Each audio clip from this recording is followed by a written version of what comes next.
this first video isn't 30 minutes long, so I know the second one is. Earth's mightiest heroes have starred in dozens upon dozens of video games in the last 4 decades.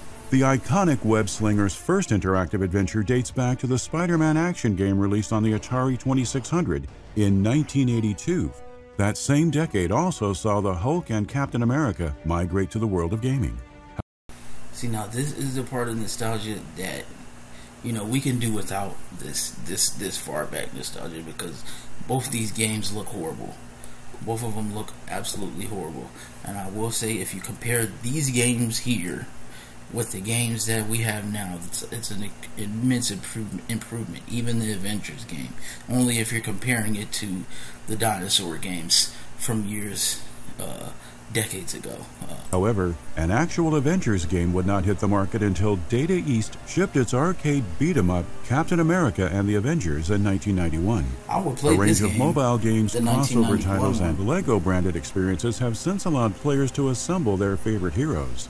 Yet, no title was expected to capture the weight of being an Avenger quite like 2020's Marvel's Avengers.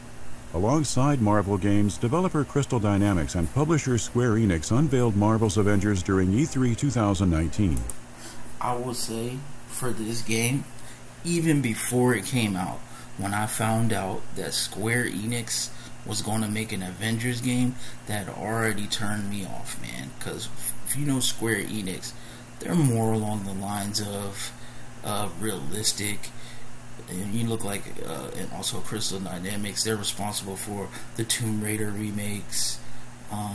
So it's like the Avengers aesthetic is more of a larger than life. And even if you can pull it off comic book style with the colors and everything, when you cross over into making things really realistic, you're taking a risk that I would say you necessarily don't even really gotta take, especially when you're making a video game. Comic books and video games, I feel like they go together more than comic books and movies, and video games and movies. I feel like movies, don't even get me started on movies. I do remember watching the Avengers movies. They weren't the worst, but I feel like the level of quality of movies has definitely gone down over the past few years. But yeah, when I heard that Square Enix was making it, it's like made me raise an eyebrow. Making promises that engendered high hopes for the quality of the project. Free and regular post-launch content updates counted among the selling points, as did the insistence that pay-to-win scenarios would have no place in the final product. Within approximately... Now, those were the two selling points, and I remember these, that there was going to be consistent DLC over time, and I'm sure they'll talk about it in this video, about the Spider-Man having console-specific exclusivity. That was just an absolute mistake, but also the pay-to-win DLC or microtransactions, whatever. I don't know how many companies continuously lie or are dishonest or lack integrity when describing their microtransactions in their games, but it's just about every single company that does it. When they talk about it, where it's not going to be overbearing, it's not going to be pay to win, it's only going to be cosmetics, but they still find a way to really drain a good experience out of a video game by putting in these loot boxes and microtransactions. I just don't understand it. Only 1 year of the Marvel's Avengers release on PC and consoles, Crystal Dynamics and Square Enix sat on the receiving end of furious backlash for backtracking on both promises. Platform-exclusive content, performance issues, and unwanted revisions to the core systems further compounded the negative discourse that long plagued Marvel's Avengers. These shortcomings and myriad others hurt Square Enix's bottom line too. While Crystal Dynamics' commitment to improving the live service occasionally bore fruit, some of the studio's efforts seemed exemplary of taking one step forward and 2 steps back. This is the tragedy of Marvel's Avengers.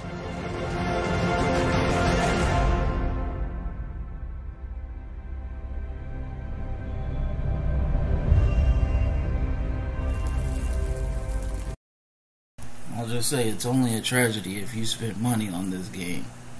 If you, like me, dodged this bullet, I will call it more of a disappointment or just a product that fulfilled a negative forecast.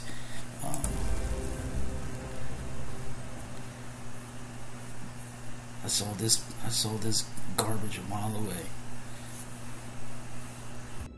Peter Quill. Peter Quill, wake up. Holy crap, Drax. You gotta stop doing this, man. It's weird. We are approaching the quarantine zone. Marvel's gaming vertical has always partnered with a variety of developers and publishers, striking out on some occasions, while hitting pay dirt after inking deals with the likes of PlayStation and Insomniac Games. According to Marvel Games Vice President and Creative Director Bill Roseman, the entertainment giant sought out cross-media collaborators who could reinterpret Marvel's stories and simultaneously uphold the brand's DNA. Crystal Dynamics' acclaimed reimagining of the Tomb Raider IP with its 2013 reboot accomplished as much with respect to Lara Croft, inspiring Marvel's interest in teaming up with the Redwood City-based development house. The public first learned of such a deal in January 2017 when Marvel Entertainment and Square Enix jointly announced the Avengers project, the tentative title for a superhero game produced by Crystal Dynamics in conjunction with Deus Ex developer Eidos Montreal. A 50-second teaser trailer accompanied the news, featuring imagery of Mjolnir, Captain America's shield, and bits of Iron Man's armor scattered in rubble. While the companies initially planned on sharing more details in 2018, the Avengers project wouldn't re-enter the limelight until E3 2019. And it did so in style, thanks to a lengthy presentation that began with Marvel's Avengers' now famous A-Day trailer, which offered a glimpse at the opening segment, wherein a celebration of the super team's new West Coast headquarters ends catastrophically for San Francisco. The reveal also featured the first mention of cooperative gameplay options and live service elements, touted as supplements to the story-driven single-player campaign.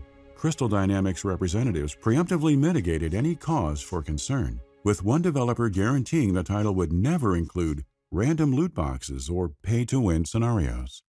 Although the E3 reveal went off without a hitch, Crystal Dynamics faced the slings and arrows of skepticism in the days following the announcement. Online reactions to the A-Day trailer suggested many were displeased with the designs of the confirmed playable characters: Captain America, Black Widow, Iron Man, the Hulk, and Thor.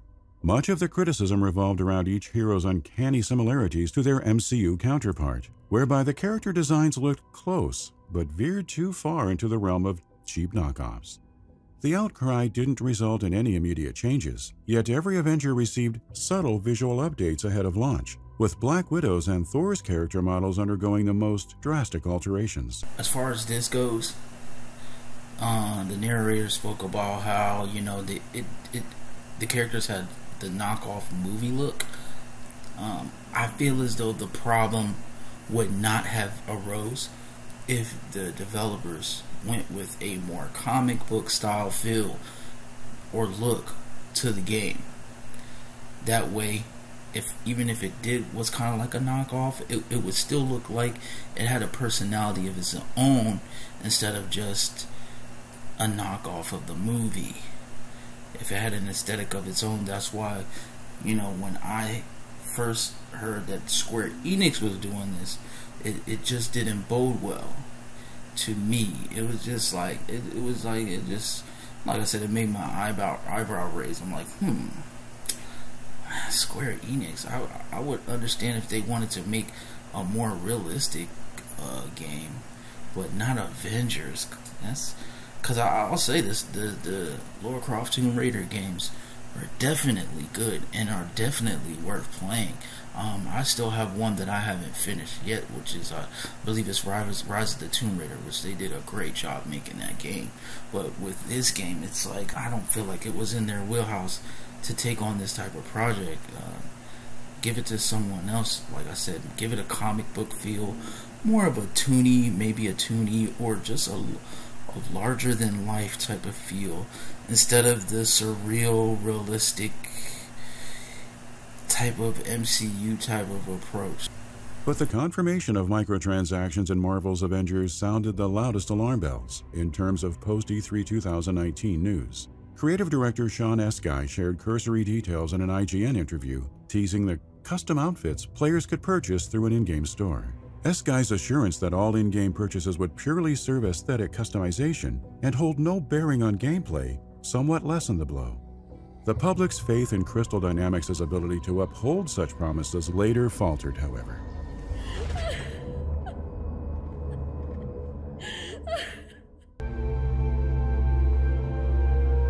Considered the developer's most ambitious project by head of studio Scott Amos, Marvel's Avengers proved a behemoth of a game to develop.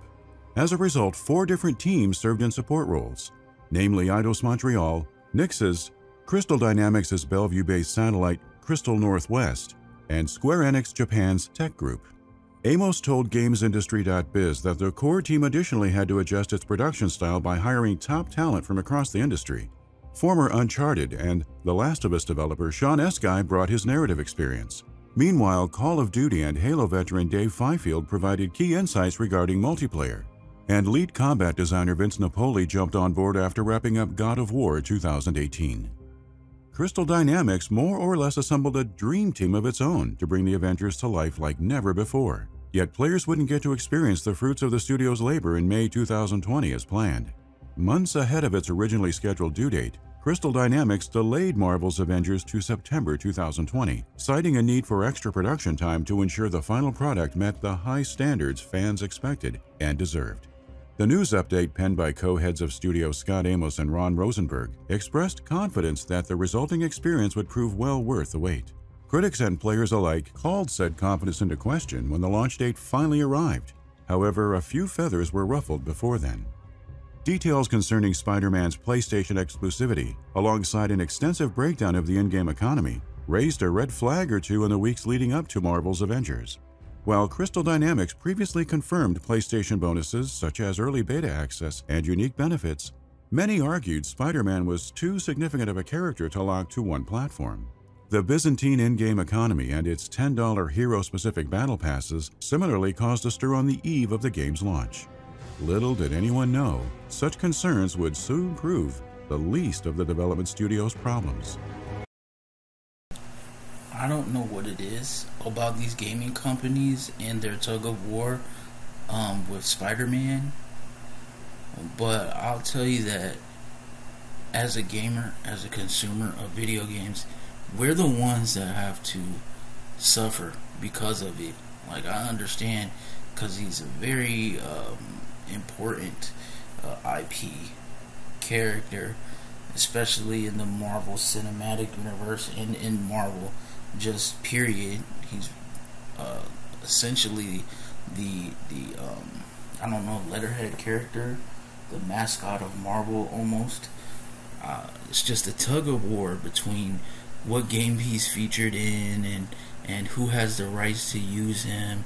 It's like when that becomes an issue, whether it be a game or a movie, the ones who have to pay the price for that are the people who just want to have fun and enjoy themselves, whether it be a movie or a game. So, you know, it's disappointing. It's disappointing altogether.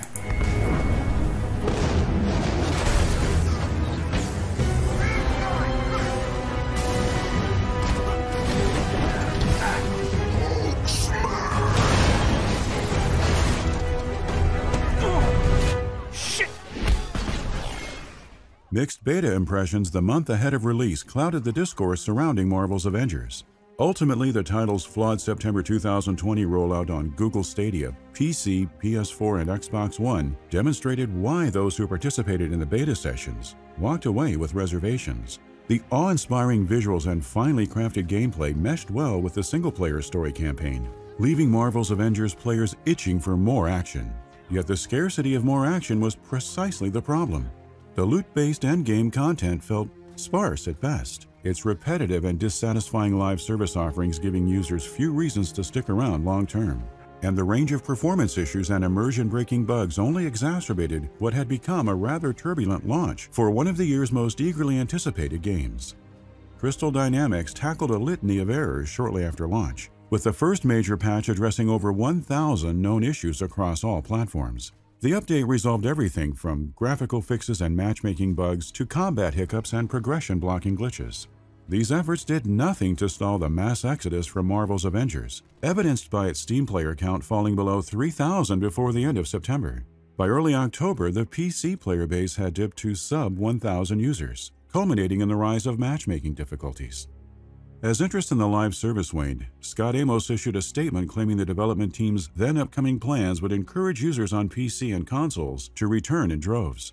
A couple of noteworthy content delays followed soon after, though. Crystal Dynamics pushed Kate Bishop's arrival as a playable character to December, while the free PS5 and Xbox Series upgrades moved out of November and into early 2021.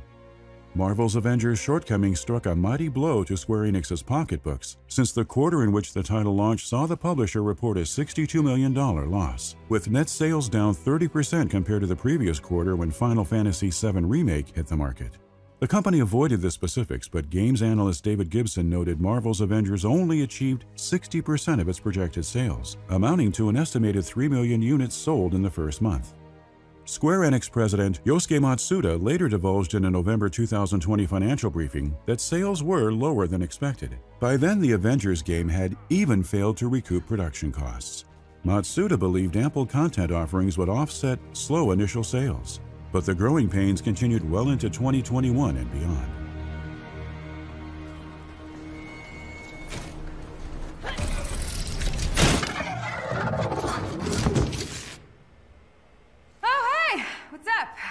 What took you so long? Fighting robots? Ha! Me too. After the Kate Bishop operation arrived in December 2020, the next major update came threefold the following March. Hawkeye's Future Imperfect chapter and free next-gen upgrades for PlayStation 5 and Xbox Series fulfilled post-launch promises that had long gone unsatisfied for several months. The March 2021 update's XP nerf constituted the one change the vast majority of players did not appreciate. Dubbed a cosmetic and XP rework, the leveling overhaul increased the grind from level 25 up, requiring users to earn more XP before reaching the next level. The amount of points needed to progress also increased as the 50th level drew nearer, ridding Marvel's Avengers of its original so-called straight-line leveling system. Because the new XP curve met progression milestones took longer to achieve, many read the rework as a seedy attempt at artificially stimulating longer periods of engagement. However, Crystal Dynamics claimed the pre-existing model complicated the game's pacing for newcomers who felt they gained skill points too quickly. The goal of the XP overhaul then rested in guaranteeing each investment of a skill point felt more meaningful. Similar reasoning applied to the March update's cosmetic rework, which made it so random cosmetic drops no longer occurred when players opened strongboxes, completed missions, or leveled up. As such, earning sufficient in-game units constituted the sole way to purchase previously unlocked items, an adjustment the studio equated to providing more player agency and clarity. The ensuing backlash suggested users were displeased with all cosmetic and XP changes, regardless of developer intent. Crystal Dynamics still tried explaining its decision post-Fallout, insisting player feedback inspired the XP nerf. As far as the online community was concerned, Marvel's Avengers demanded fresh content, not a leveling overhaul. To the delight of fans, subsequent months introduced a host of in-game events, content updates, and the Black Panther starring War for Wakanda expansion, the latter of which garnered recognition as the highlight of Marvel's Avengers post-launch releases. But the advent of paid XP boosters in October 2021 halted forward momentum on what many believed had turned into the slow swell of a redemption arc for the live service. Notably, the in-game marketplace sold XP boosters as consumables, speeding up character progression in exchange for real money. Fans were quick to cite the E3 2019 presentation wherein developers proudly proclaimed microtransactions would remain exclusive to cosmetic items. Thus, less than a month after squandering player trust with the addition of XP boosters, Crystal Dynamics removed the offending consumables. Developers hoped their response to the outcry marked the start of restoring community confidence in the Marvel's Avengers team. Several other snags further blemished the games as a service adventure, though. For instance, the long-delayed PlayStation exclusive Spider-Man expansion lacked new story missions, despite previous teases suggesting otherwise. Gameplay director Philippe Thierry told IGN the decision spawned from a desire to dedicate most resources towards crafting content for all players, which begged the question of why Square Enix even inked an exclusivity deal with Sony. Mishaps with early 2022 updates further complicated the title's occasional bursts of rude health. Crystal Dynamics designed the War Table rework patch to ease the onboarding process for newcomers. However, PS5 crashing issues and the purposeful erasure of multiple mission chains overshadowed the update's well-meaning modifications. Whenever sizable title updates peeked over the horizon then, Marvel's Avengers players knew to prepare for the worst.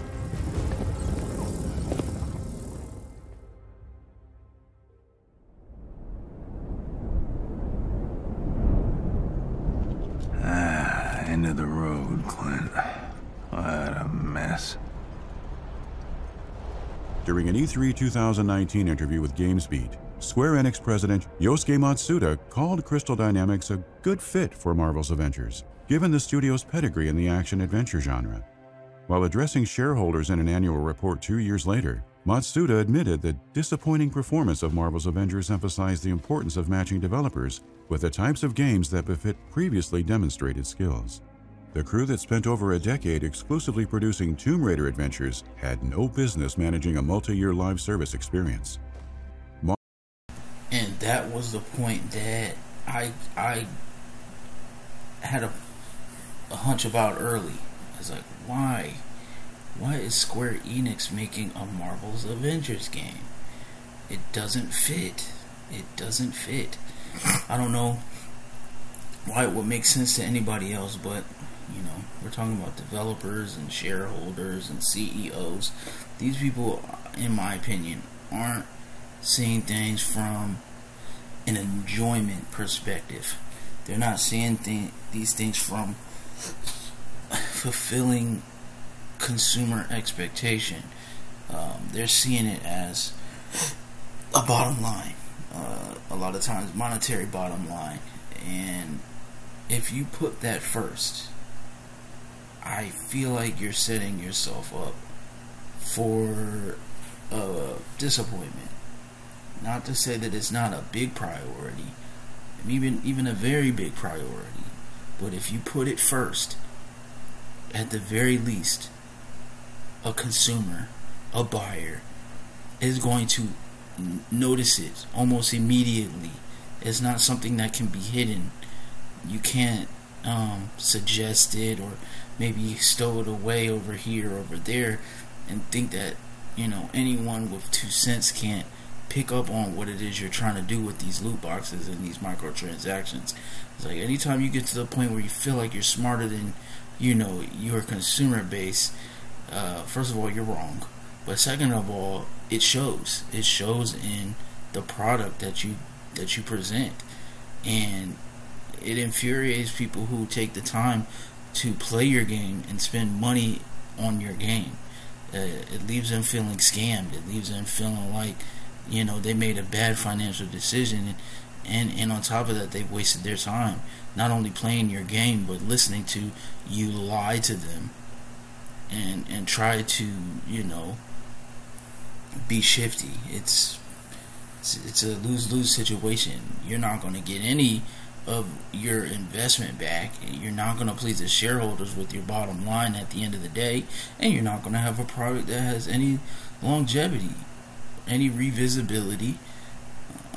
It's just going to be a failure. So who wins in the end?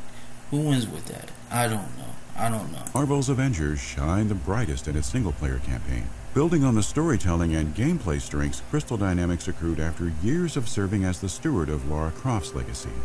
And therein lies the ultimate misfortune.